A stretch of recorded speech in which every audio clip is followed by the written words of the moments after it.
Okay, welcome back to day 4 of our 5-day fast track, how to defeat objections.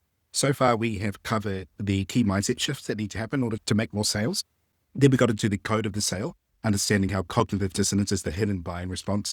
And by unlocking that, we can actually get our prospects to sell themselves to us. We talked about the start of the reverse sales process. So how to get our prospects to actually sell themselves to us, step by step, getting that buy-in. Today, we're going to talk about preventing objections through reverse qualification. And then we're also going to show you step by step what I would say to close the sale. Now, we can't give it one size fits all closing script to everybody, but we'll give you the framework of what makes a good close. And then tomorrow we'll be talking about something, my personal favorite, which is the kind of like, the spice that goes on top of just the 4 buying archetypes or the 4 buying personalities. We'll give you a quick overview of that. So the big idea, reverse qualification, preventing objections. Convincing prospects through firefighting at the end of the call means something has gone amiss during the discovery process. Handling objections should feel like leadership and accountability, not coercion and forcing and high pressure. This style of objection handling requires big picture thinking, long-term thinking, and a lack of scarcity. We are most influential when we're not trying to convince people, but when people want to hear what we're saying or they're convincing themselves. Objections aren't often the real reason. They're an easy way to not have to tell you the truth or hurt your feelings. Often, prospects don't know what the real fear or reason is, which is why they give you surface level objections like, I need to think about it, I need to speak to my partner, or it's the money. Overcoming objections does not mean you win over sales. Sometimes people genuinely need time to think about it because their buying personality or their buying decision, it is not a one-call close. One-call close is the biggest lie that we've been fed in the industry. And it's because it goes against human behavior. People genuinely need time. Some people do. And I'll explain those people tomorrow. So getting good at objection handling is about developing your people skills, your social EQ, your emotional EQ, and fine-tuning your bullshit detector. So understanding what objections are. An objection has 2 parts to it. The first part is the truth of what's going on and the belief system or the story that they tell themselves. Most of the time, the first objection is not the real objection. There is a concern or a fear behind the objection that they don't feel safe telling you. So let's look at what are the major fears. This is not an exhaustive list, and I don't expect you to remember all of these, but what I want you to think about is when a prospect is objecting to you, it's usually one of these things that they don't feel safe or they don't have the language around. So we call these the major hidden fears and objections that they don't feel safe telling you. So let's dive straight into the good stuff. Here's an ever-growing list of the most common unspoken fears or concerns that I've noticed training in the last, it's actually 9 years now. Most objections boil down to something on this list. Number 1, they don't trust you to deliver on the result of the promise. Right? So they don't believe that your company, you as an individual, will deliver on the result of the promise. Number 2, they don't trust themselves to do the work to get the result of the promise. This is a big one. I don't believe it'll work for me. Number 3, they've been burned before in the past. This is really common now, especially in the consulting industry. They don't believe now is the right time to act. They don't think they're going to have enough time. They don't think it's a good investment or that the investment is worth the problem that you're solving, right? That the price is not worth the problem, which is a reflection of not enough gap being built, right? Not enough level 3 problem. They don't understand how your process works. So they have confusion and fear around, I don't think I'll understand it. They don't know why it's different to things that they've done in the past. Right? So what if I just get more of the same and I fail like previously? They're worried that they won't be supported or they won't belong. They're worried that it's too complicated. It's not easy to learn. They're scared of uncertainty or change. And so your job during the sales process is to help them overcome these fears and limitations through the discovery process. And the best way to handle these objections is to do so before they arise, which is important that we've listened to potential objections earlier on. So what that means is we need to have some go-to questions that can sort of overcome these things towards the end of the call. And the way that we do that is through reverse qualification. And so here's the structure of a reverse qualification. And you're going to see this and you're going to say, Caleb, that is way too simple. Like, I don't believe that would work. And I don't blame you for saying that because the power in these is their simplicity. The crazy thing is that these work because they're so simple. They only don't work when someone tries to get fancy and overcomplicate. But the beauty in this is that it is incredibly simple and easy to do. And so you don't want to overcomplicate these. Just accept that these are relatively simple, but incredibly powerful. So don't mistake their simplicity for their power. Right, that's all I'm saying, okay? Because you're going to look at this and you're going to be like, really, is that all I need to say to overcome an objection? Yes. The reason why yes is because we're doing it before it comes up, not afterwards. So let's look at some examples of, say, the objection, ask why it's not an objection. So if we look at time, this is a really big one. This is something that I ask pretty much in all of my calls towards the close, which is how do we overcome the time objection of not right now, or I need to think about it. I would say something along the lines of, so why is now the right time to do this? Well, getting them to do theirs, asking the question, they will tell us why now is the right time. And the beautiful thing about this is they can disagree with me telling them that now's the right time, but they won't necessarily disagree with themselves, right? So my word is garbage, their word is gospel. So if they say, well, it's the perfect time right now because, blah, blah, blah, I've been losing so many sales and I need to actually close some more. And just the second thing, competition. So why am I the right consultant for you? Again, these sound so straightforward. But what they're going to do now is they're going to tell you. And even if they say, I don't know, and say, well, that's great. So why would you even work with me in the first place? So we double down, right? And so the negative answer here is not necessarily the wrong thing either. It's flushing out that objection. So if they said, well, I don't know, what they're saying is, I don't trust that you can deliver. So it's fantastic. So we would elaborate on that. Tell me more about that. Yeah. So what's unclear about our process so far? Yada, yada, yada, yada. And then the other objection that we have is the lights overcome. I don't know if it would work for me, or, like I've been burned before in the past. I'll say, so it sounds like you've been burned before in the past and you've tried a few things that haven't worked. I'm just curious, how comfortable are you with change? And then we get them to answer that. That's how we overcome the burned one. So the next thing here that we have is price. But before we get into price, because price is a little bit complicated because there's a couple of layers to it. What you want to do is you want to know how to overcome each one of these objections with a question, right? So, why is now the right time overcomes the time objection. They don't believe now is the right time to act. That's overcome by why now. They've been burned before in the past. How comfortable are you with change? They don't think that's a good investment. We'll get into that. They don't understand how your process works. Why me? Why us? The other question we can ask is, so why do you think you'd be a good fit for the program? Which, these sound super direct and simple, but so what you're looking to do is you want to know in your market or on your calls, what are the common objections you're getting? Then you want to craft a reverse qualification question around that.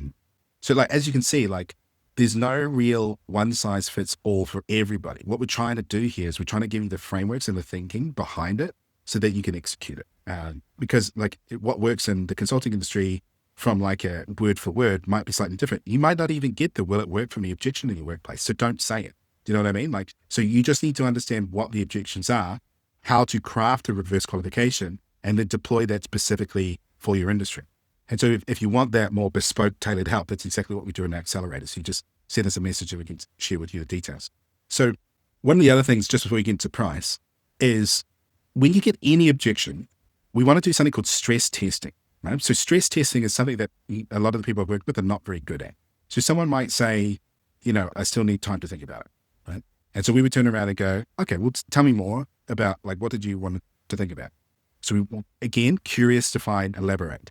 They go, oh, I just need time to think about it. I think, okay, cool. So now we're getting this kind of smoke screen dance around, the bush type answer. So we would say, okay, well, typically in positions like this, because remember, objections are concerns they don't feel safe telling you, right? So we don't want to get in this hammer them mode. We just want to lower our energy and just go, hey, look, typically when clients are saying they need to think about it, it's usually because there's something that's going on that they don't feel safe telling me, or I've missed something that they don't feel like that they can share. So what is it that I've potentially missed, or what is it that you need right now to make this decision easier for you? And so what we're doing is we're sympathizing with that idea that they have unmet concerns or concerns they don't feel safe expressing. So how we actually flush out the core objection is we don't hammer them, we human them. I'll put that on t-shirt, right? Hammering versus humoring. We human them. Okay, yeah, that's totally fine. Just for my own curiosity here, in situations like this, most the clients that I've worked with, they've just sort of had something that they don't feel like they could say. They don't feel like it was appropriate to say, even safe to say. I just want to give you the floor and just say, is there any reason why, or anything that you feel like you can't say to me that you're worried about that we can just flush out together while I'm here? So it's empathize. Ask the question, is there anything else behind the scenes that you don't feel comfortable sharing with me?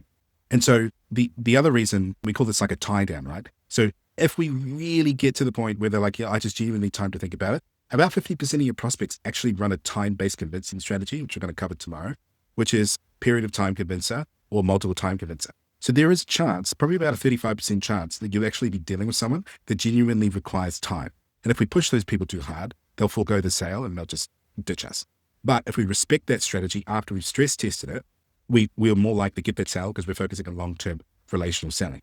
So what we do in those situations is we always book another meeting. Okay, cool. No stress. You can think about it. Should we catch up again in a couple of days? Is that enough time?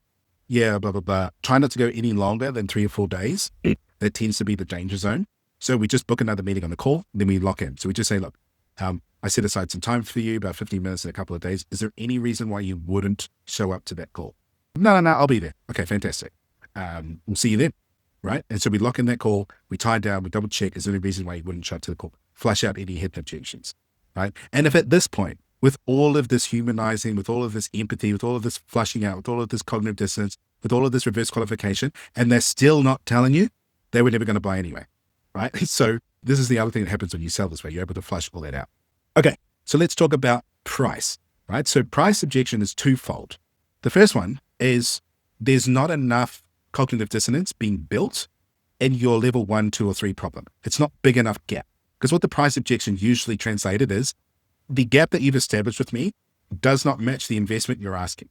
Also known as the problem I perceive I have does not match the investment that you're asking for. Like you've discovered a $2,000 problem, but you're charging 10 grand, right? So that would be like, if you read the sales page for the Playbook and you only, you got like, what's the word? It was $10,000 for the Playbook, right? The cognitive dissonance on that page doesn't match the problem that it's solving. It solves a $12 problem, right? But hopefully in the back end, you're starting to see we're trying to solve the bigger problem for you as well for $12, right? Like if you go through this, you should be able to solve bigger problems with that Playbook, which means that you have a better experience, which means you tell people about the Playbook, which is good for us, right? We want you to get results. So number one is the cognitive dissonance or the problem is not big enough. You haven't built a level 2 or 3 problem. That's where I always go with price to start with, right? That's probably 80% of the cases when people say it's too expensive. What they're saying is, what you're charging for the problem I believe I have doesn't match. The second thing is, it's a logistical thing, right? And so logistics is they need to find a way to afford it. Because when people think about price, they think about 2 things. They think about price relative to what I have in my bank account at the moment. So what do I have to pay today and what can I save today? So for example, if the person only has $4,000 in their bank account, it's a $10,000 product, they think they can't afford it, right? Because of what's in the bank account. But if we break that $10,000 down into 10 payments of $1,000, it's not that I can't afford it anymore, right? It's a logistical thing. So the key thing to understand here is people think about price in 2 ways. What can I afford to pay right now, or what's in my bank account right now? And what can I save becomes less important from this perspective. It's more of a marketing thing, but let's just dive into logistics. So what we would say is, if someone says this, we would say, money aside, would you do it? The reason why this is important is because we're separating the value of what we've talked about from the logistics of the money. And if they say no, then there's some other objection that we need to flush out. But if they say yes, then we know it's just a logistical thing. So, okay, cool. If money is just the only barrier here, is there some kind of payment plan that we could establish together to make this doable for you? Because I imagine maybe the 10K one go might be a bit much. We can drill into a payment plan. Or we could say something along the lines of, would a payment plan help? Okay. So money aside, would you do it? Yes. Great. Okay. So it just sounds like it's logistics, right? What kind of payment plan were you thinking about? If you can be flexible, or you can introduce your payment plan. You can say, a 2-pay, a 3-pay, a 4-pay, whatever. And so that's how we would handle the price. The other thing that we could do to handle price is build something called a price contrast frame. So a price contrast frame is what I did in one of the earlier videos where we talked about the financial opportunity costs. So if you're converting 1 in 10 sales and that's $5,000, then you're leaving $40,000 or $45,000 a month in opportunity cost. And so that's what we call a financial contrast frame when it comes down to the purchase. And they say it's too expensive, they're comparing it to something. So it's too expensive compared to what is the question that we're asking. And it's too expensive compared to the last thing that they had purchased. And so if we don't establish a proper contrast, right, where there's a larger number against a smaller number, they will contrast against the last thing that they purchased, which might be a $5 coffee. So a $10,000 program across a $5 coffee seems expensive, but a $10,000 program across a $500,000 hole in missed opportunities from sales because you're bad at sales conversations doesn't seem expensive anymore, because that's because we've established a financial contrast frame. So during the discovery, it's important that we find that contrast, right? What's the opportunity cost here in financial terms from a negative perspective? So losing that $45K a month, or on the other side, which is what can you gain? So if we double your conversion rate from like 2 in 10 to 6 in 10, 4 more deals at $5K, that's $20,000 a month that you could gain just by doing this Playbook program, right? Over the course of the year, that's $250,000. So does it sound reasonable to invest $10,000 to achieve a $240,000 growth in your business? So it's all about contextually making sense. That's what we call a financial contrast frame. Okay, so I'm harping on a little bit. Let's get through to the last thing, which is prescribing the solution. So we've gone through now. Can I ask you a couple more questions to help tie this up? Why now? Why me? Why us? Comfortable, we've been before. objection. Fantastic. All right. Now we're right at the end of that process. And we go, great. Okay. So I have a really good idea, right? Can we talk about some potential options finally? Yep. Fantastic. All right. So here's what I'm thinking. And so this is key, right? So we are prescribing the solution. Like a doctor prescribes medication, we're prescribing the solution. So here's what I'm thinking. And we have to have clear steps, right? And we want to have almost like 3 phases, because people tend to remember things in threes. And so they want to know what is the clear action step, the next step, the certainty, and then what do they do? So what are they required to do, right? So it would look a little something like this, right? We want to be certain, clear next steps. An example could be, we have 2 options. If you do have 2 options or you only have 1 option, we could mention those. Do you have a preference? Name the package, phase 1, 2, 3. So let me just walk you through how I do this. I would say, okay, cool. So is it cool if we talk about some options? Fantastic. Look, you're a really good candidate for our accelerator program. So the accelerator program is a done with you experience where I'm going to be working with you across the next 90 days in order to achieve the outcome that we talked about, right? So growing your sales conversion rate from 10% to 60%. The investment for that is 10 grand. And this is what we do. So this is the phases. Phase 1, we onboard you. And then in that phase, we start assessing what's actually going on with your sales results. That means listening to some calls, reading your scripts, finding out what your common objections are. Phase 2, we then deploy and start building the core process, right? So we actually build a sales process with you using our framework, our consult framework that is specific to your industry. Then phase 3, we refine and we train and we get better on that process. So it's assess, build, and train. And all you need to get started is a deposit. You can either pay it in full or you can do it via installments. Does that sound good to you? So what you'll notice is it's a very, and we're sort of just making this up on the fly, but we don't land on the price. We just have the price as part of it. So we mention the price, and then that leaves us an opportunity to answer any questions and concerns that they might have. So they might say, okay, cool. Yeah. What's involved? Blah, blah, blah. That makes sense. Yada, yada, yada. What about this? Or they might say, oh yeah, it's a little bit more than I was expecting, whatever. So then we go, okay, money aside, would you do it? So we can loop back to that money handling one. It's like a beautiful one. Money aside, would you do it? They go, yeah, I would. Okay, cool. So it just sounds like an installment might work best for you. Yeah. Okay. Well, what kind of installment do you think? Well, I could probably afford like $1,000 a month. Cool. Let's do that. You put down $1,000 deposit today. We go into phase 1. We book your first session. We'll start assessing your sales calls. We'll move into phase 2. And we start building out that sales process. And then phase 3, we'll start training you up. Sound good? Yeah, cool. All right, cool. Let me just get my Stripe link. I'll just pop it in the chat. You take care of that now. And then we'll book in our first session. So it's always looping back to what is the next step, removing uncertainty. And so you want to know what your 3 phases are. The name of your package, the price, what your 3 phases are. So I trust that was valuable. Tomorrow we're going to do something a little bit different, kind of layers over the top of everything, but you should have everything you need now to go from not selling to selling 4 days, which is pretty crazy, right? And I guess with all of this, if you want our help, right? If you want this personalization, you're the kind of person who needs extra support, whatever, you can totally just send us a message, no pressure, no obligations at all about our implementation program. The only difference between that and this is that we actually you have one-on-one contact. Like I'm going to actually talk to you in the group. We're going to run trainings. You can ask questions, this kind of thing. Everything you need to make the sales should be in this 4 days and any of the bonuses that you purchase. But if you want that additional support, that's what it's there for. I will see you tomorrow for our final video.